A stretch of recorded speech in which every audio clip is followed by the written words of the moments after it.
ரஜினி முருகன்ல வந்து ஒரு அந்த சின்ன ரோல் தான் நான் பண்ணியிருப்பேன். இருந்தாலும் வந்து அந்த ஓ மேல கண்ணு சாங்க்கு வந்து அந்த என்னோட ஃபங்க்ஷனுக்காக தான் அந்த சாங்கே வந்து வச்சிருப்பாங்க. ஹீரோ, ஹீரோயின் அந்த இடத்துல சேர்ற மாரி. ஸோ எனக்கு வந்து அந்த இடத்துல பெருசா வந்து நான் ரீச் ஆகல. இருந்தாலும் வந்து கிட்டத்தட்ட இப்போ 12 வருஷம் 12, 13 வருஷம் ஆயிடுச்சு. இருந்தும் எனக்கு ஏதாவது அங்கீகாரம் கிடைச்சுச்சு அப்படின்னா, அது வந்து அயலி படத்தின் மூலமா தான் கிடைச்சுச்சு. திரும்ப 2016ல தர்மதுரை படத்துல வந்து விஜய் சேதுபதியோட அண்ணன் பொண்ணு அப்படிங்கிற ஒரு ரோல் வந்து நான் பண்ணியிருந்தேன். ஸோ வந்து ஹீரோயின்ட்ட போய் வந்து ஐஸ்வர்யா ராஜேஷ்ட வந்து சின்னதா பேசுற மாரி ஒரு ரோல் வந்து இருக்கும்.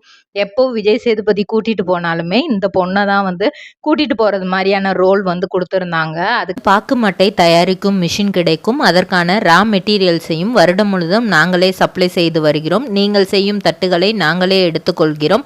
அதற்கான லோன் வசதியும் செய்து தருகிறோம்.